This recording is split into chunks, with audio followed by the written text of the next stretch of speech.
함께하죠. 알쏭달쏭 심리학입니다. 심리학자 정혜인 교수와 함께합니다. 나와 계시죠? 네, 안녕하세요. 정혜인입니다. 지금 계시는 곳은 비 아직 안 내리죠? 네, 아직 내리진 않는데 하늘은 잔뜩 흐립니다. 잔뜩 흐려요. 아마 네. 저녁하고 비 시원하게 내릴 겁니다. 그러게요. 어제 너무 더웠죠? 예, 제가 그 포항의 노스트라다무스이기 때문에 네, 그러세요. 정확하게 맞출 수 있습니다. 네, 알겠습니다. 예, 오늘 어떤 이야기 할까요?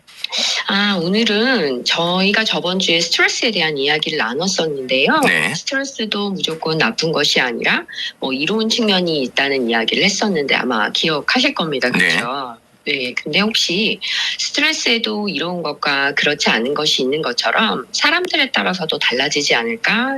이런 생각을 해보신 청취자분들도 계실까요? 계실 거예요.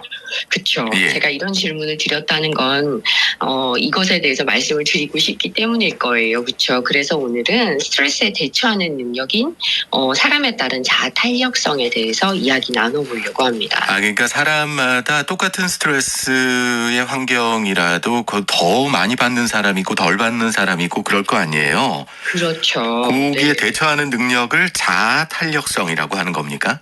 네, 그렇습니다. 역시. 저는 피부 탄력성은 중히 여기는데. 그러세요. 자아 탄력성은 하여튼 이게 이제 네. 스트레스 관리에 대한 이야기네요. 그렇죠. 그래서 이게 유사한 어려움을 겪었는데도 어떤 사람은 난관을 잘 극복하고 또 어떤 사람은 절망하거나 자포자기하고 또 어떤 사람은 더 심각한 정신병리적인 문제에 휩싸이기도 하거든요. 예. 이런 과정에서 자아 탄력성이 사람에 따라서 수준 차이가 난다는 것을 우리는 아마 짐작해 볼 수 있을 거예요. 네. 이게 우리가 그냥 육체, 물리적으로 생각했을 때 그 면역력이라든가 회복하는 능력, 이거하고 비슷한 건가요? 물론입니다. 같이 생각해 보셔도 좋을 것 같아요. 예. 근데 이런 자아 탄력성이라고 하는 것이 특별한 소수의 사람들에게만 존재하는 것이 아니라 이 능력 자체는 모두에게 다 있는데 수준의 차이가 난다는 것.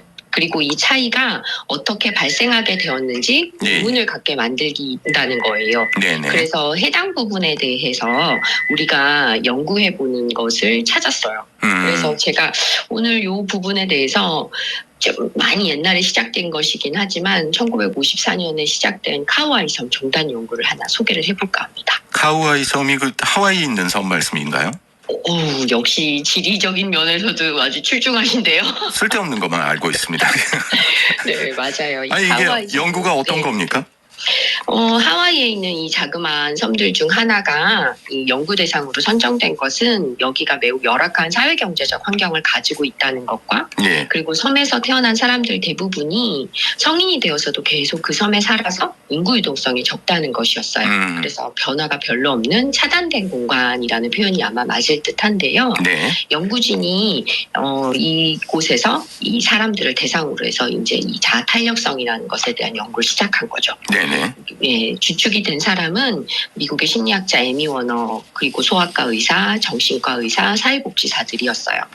1955년에 카우아이 섬에 태어난 모든 신생아는 833명이었고요. 그중에 90%인 698명을 엄마 뱃속에 있을 때부터 시작해서 30년을 넘게 조사를 했습니다. 이거 미국은 심리학 쪽으로 이 연구하는데 지원을 많이 하나 봐요. 막 이렇게 30년씩 조사하고 부러워요. 이런 거 보면. 그렇죠. 네, 아무래도 무슨 조사를 했답니까? 네, 이 아이들 중에 조사를 했는데 이런 조사를 한 건 이 열악하고 어려운 환경 속에서 도대체 어떻게 양육되어지고 자라나고 그 다음에 또 이 자아 탄력성이라는 것은 어떤 방식으로 길러주고 이런 것들 아마 알고 싶었을 거예요. 그랬더니만 이 3분의 2 정도는 평범하고 안정적인 가정에서 자랐고 3분의 1은 위험한 가정에서 자랐는데 이들이 모두 같은 방식으로 스트레스에 대응하지 않는다는 것을 찾아냈어요. 또 이 3분의 1이라는 위험한 가정에서 태어난 아이들 중에 또 또 그중에 3분의 1은 어른이 되어서도 굉장히 건강한 구성원이 되었다는 것도 알게 된 거예요. 예. 그러니까 뭐 태어나는 것보다는 이 양육되는 과정이 훨씬 더 중요하다는 사실을 찾아냈다라고 보면 될까요? 그러니까 이제 스트레스에 대응하는 우리가 오늘 키워드 자아 탄력성이라는 거는 유전적인 요소보다는 환경이나 양육 이런 게 더 중요하다는 거네요. 맞습니다. 그래서 자아 탄력성이 높은 아이들은 양육자와의 관계도 좋았고요. 좋은 선생님이나 멘토와 친구들도 있었습니다. 또 환경에 적응해 나갈 수 있는 심리적 요소들도 많았고, 또 이 자아 탄력성이 높은 아이들은 아주 어렸을 때부터 새로운 세계를 만날 준비가 되어 있었습니다. 그리고 긍정적인 사회 지향성을 보였고요. 또 운명이 그들의 처한 상황이 아니라 내가 스스로 개척해 나가는 것이다 라고 하는 것을 알아내기도 했어요. 그러니까 문제 상황을 좀 더 적극적으로 해결하려고 했고, 실수나 실패도 내가 이걸 배울 수 있는 기회야 라고 생각하면서 이 사회적 지원을 받을 수 있는 관계망도 튼튼하게 구축해 갔다는 것을 찾아냈습니다. 자아 탄력성이 별게 아니네요. 성격 좋은 아이들이.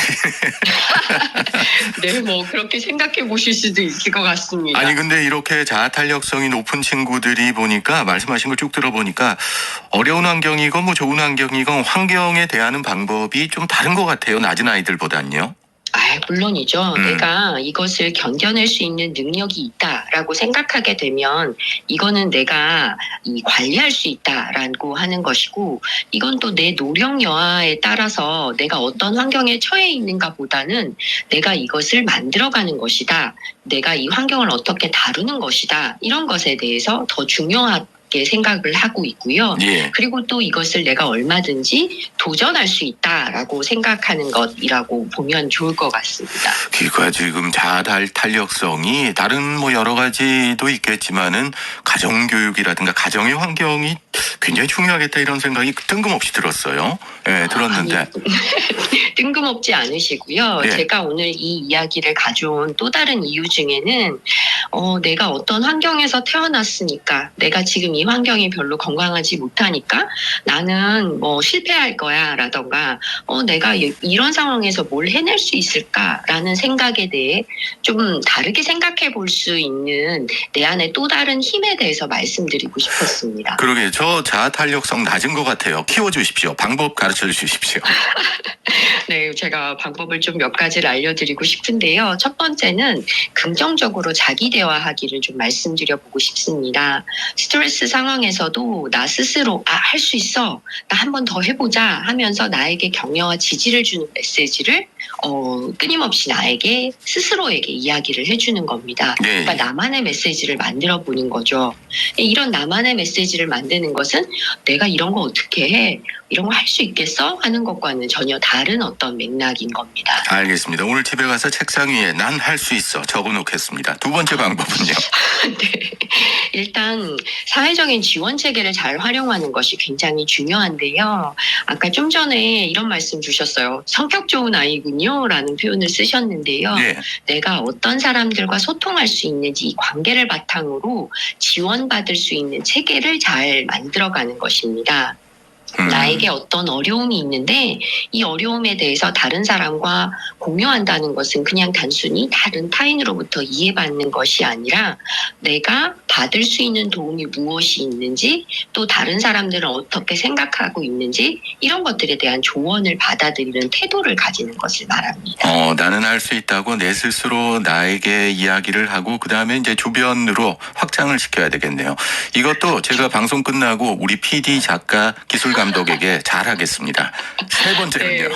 세 번째는 계획을 좀 세워보는 건데요. 우리가 이 문제를 맞닥뜨렸을 때 당황하는 것 중에 하나가 이걸 한 번에 한꺼번에 해결하려고 하기 때문이거든요.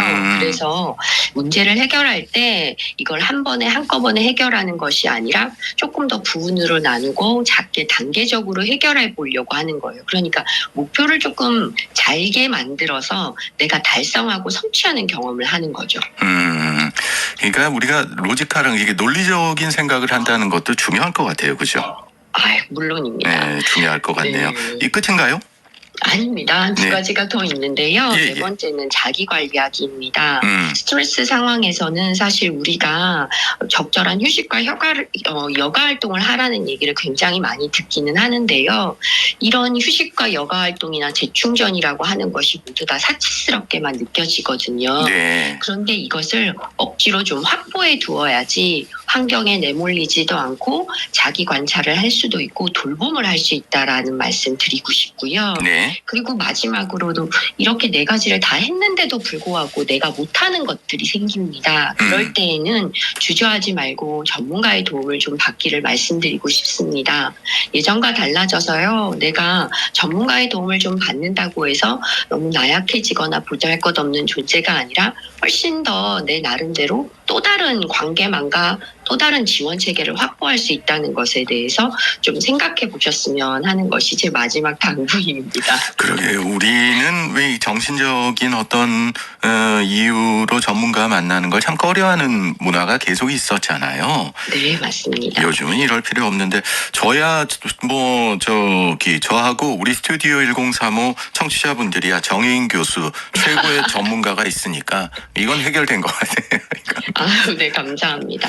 오늘 아니, 제가 이런 말씀 드리는 건 조금 더 스트레스를 잘 견뎌내는 능력을 가져보면 어떨까 싶어서였고요. 제가 신체적인 스트레스를 잘 못 견뎌서 댕댕이도 걸리면 큰일 나는 여름 감기가 걸려서 조금 목소리 상태가 너무 안 좋아서 좀 사과 말씀도 좀 드리고 싶습니다. 저 사과 뭐 괜찮으세요? 목소리 좋으시고요. 네. 제가 하나 조언을 해드리면 네네. 전문가를 찾아가세요. 전문가를. 병원 가서 주사 맞으셔야 돼요. 그럴 때는. 네, 알겠습니다. 알겠습니다. 오늘도 스트레스를 이겨낼 수 있는 방법에 대해서 이야기 나눠봤습니다. 자아 탄력성 요 말 기억해둬야 되겠네요. 알쏭달쏭 심리학자 정혜인 교수와 함께했습니다. 오늘 감사합니다. 네.